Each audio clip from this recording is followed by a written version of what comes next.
Lámina 18. Aquí entonces tienen ustedes la primera regresión utilizando simplemente la variable continua que se había incluido con anterioridad. Los óvalos llaman la atención a dos zonas. La primera es como el coeficiente de determinación es casi cero, e incluso el coeficiente de determinación ajustado es negativo. Esto sucede y no es un error, porque recuerden que el coeficiente de determinación ajustado lo que hace es penalizar el coeficiente de determinación con base en el número de observaciones y el número de parámetros estimados. Si ustedes miran a la regresión, pues el coeficiente de distancia al centro comercial es levemente negativo. Miren la estadística T, es un valor muy pequeño. Miren los intervalos de confianza y ambos contienen 0. Básicamente la regresión entre el valor de los predios por metro cuadrado y distancia es 0. Esta regresión no está explicando absolutamente nada. Por el contrario, si utilizamos las variables tipo dummy, dejando por fuera la distancia, el grupo número 1, la distancia, los predios que están entre 0 a 25 unidades de distancia, los de la mano izquierda de la gráfica que ustedes habían visto. Y se incluyeron las otras tres variables tipo dummy, que llamé aquí distancia 2, distancia 3 y distancia 4. Pueden ver qué es lo que está pasando. De nuevo, los óvalos llaman la atención a muchos de los resultados. Arriba a mano derecha ven ustedes que el R cuadrado, el coeficiente de determinación, ya es de 0.31, un ajuste mucho mejor del modelo, y el R cuadrado ajustado es de 0.27, es decir, el 31% de la varianza, la variable dependiente, es explicada por nuestras tres variables tipo dummy y la constante. Mirando el óvalo de abajo, pueden ver que cuando un predio está a la distancia 2, es decir, entre 25 y 50 unidades de distancia, el valor por metro cuadrado es 1.625 más alto, aumenta en esa cantidad. Cuando un predio está a una distancia 3, el valor es levemente más bajo, menos 0.45. Pero miren el error estándar y miren la estadística T. Muy baja estadística T, no es menor que la T crítica de menos 1.96, luego quiere decir que los predios a la distancia 3 en promedio tienen el mismo precio que los predios de la distancia 1. Por el contrario, la distancia 4 muestra que los predios en esa distancia tienen un precio que baja en una cantidad de menos 1.375. Y de nuevo miran la T estadística y ven que efectivamente es estadísticamente diferente de 0. Es decir, por medio de las variables tipo dummy hemos mostrado que los predios a la distancia 2 tienen un precio más alto, los predios a la distancia 4 tienen un precio más bajo que los predios a la distancia 1 y 3, que es en pocas palabras lo que habíamos visto en la gráfica, que había una zona donde aumentaban y otra zona donde empezaban a disminuir sustancialmente. Esta lámina muestra entonces la ecuación que resultaría del polinomio, es decir, de incluir la distancia al cuadrado. Los resultados están escritos en la ecuación en la parte inferior de la lámina. Y igual a 1.89 más 0.13 por la distancia menos 0.0162 por la distancia al cuadrado. Noten lo que hice yo acá fue simplemente incluir una columna más en mis datos. Creé una columna más en mis datos que se llama distancia SQ, por sus siglas en inglés, distancia al cuadrado.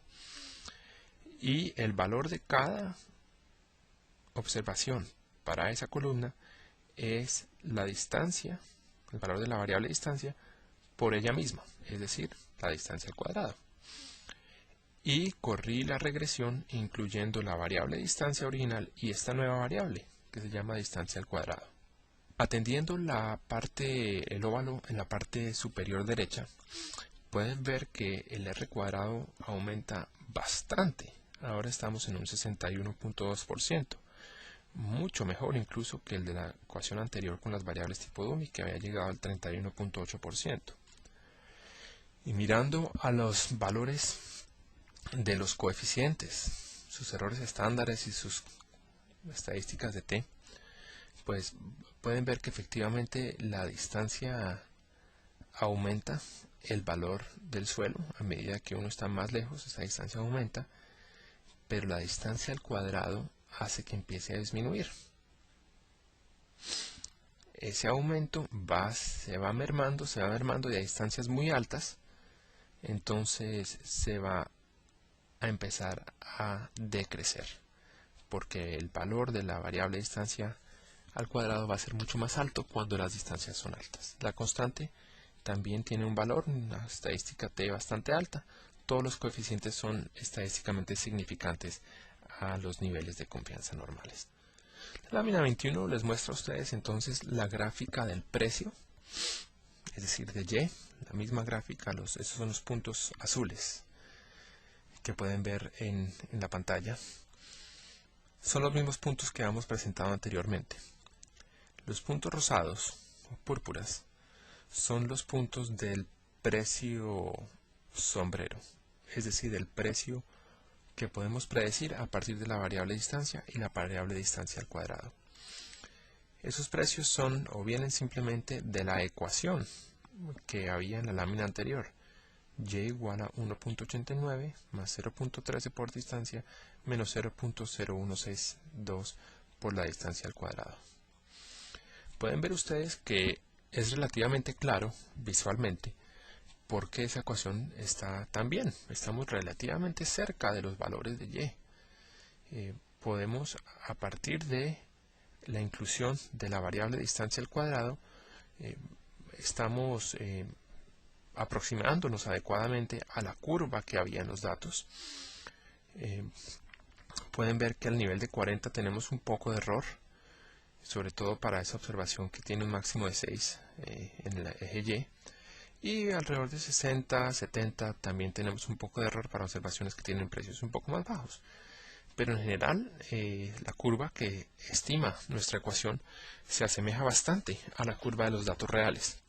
Quiero hacer aquí un comentario práctico sobre la inclusión de variables al cuadrado o de polinomios en regresiones lineales. En este caso, el máximo se acercó bastante bien al máximo que teníamos en los datos actuales.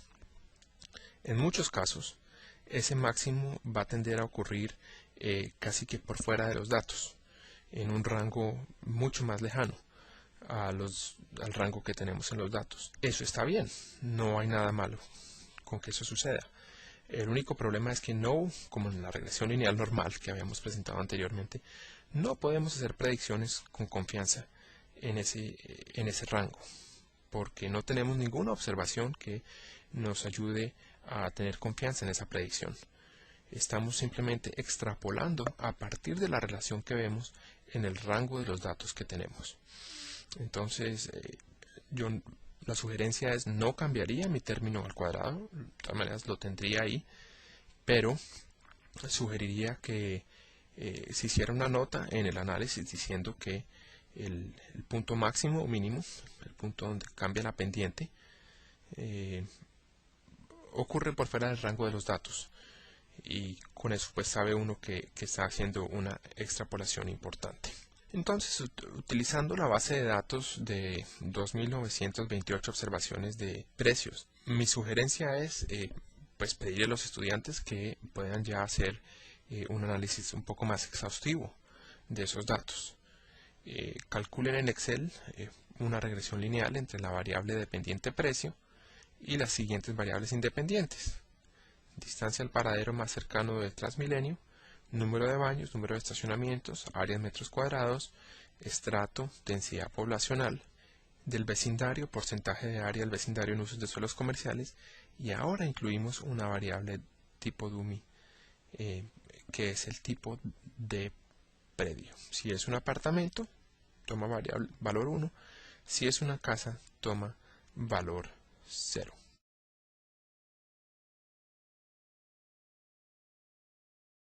Entonces, sugiero que los estudiantes estimen la regresión, escriban la ecuación resultante, interpreten el coeficiente de la variable tipo Dummy, nos determinen si es estadísticamente distinto de 0, también examinen cómo cambia el coeficiente de determinación cuando se incluye la variable Dummy a cuando no se incluía, y nos digan si se justifica haber incluido la variable tipo Dummy para el apartamento o no. De igual manera, vamos a pedirle a los estudiantes que consideren otras dos preguntas. Esas preguntas son, primero, determinar si el precio varía de acuerdo con el área de un apartamento de manera no lineal. Es decir, en la regresión original, ustedes se habían incluido área como una variable independiente. Ahora la sugerencia es que hagan una prueba a la hipótesis de que el precio varía con respecto al área de manera no lineal. Y de manera última, les sugiero que examinen si la regresión cumple con los supuestos 1 a 3, de la misma manera como explicamos en la clase número 3, en el primer módulo, la examinación de los supuestos para la regresión bivariada, en términos de los tres grandes supuestos. Este ejercicio puede tomarles un buen tiempo, pero sugiero que lo hagan y lo hagan de manera detallada porque va a ser muy útil.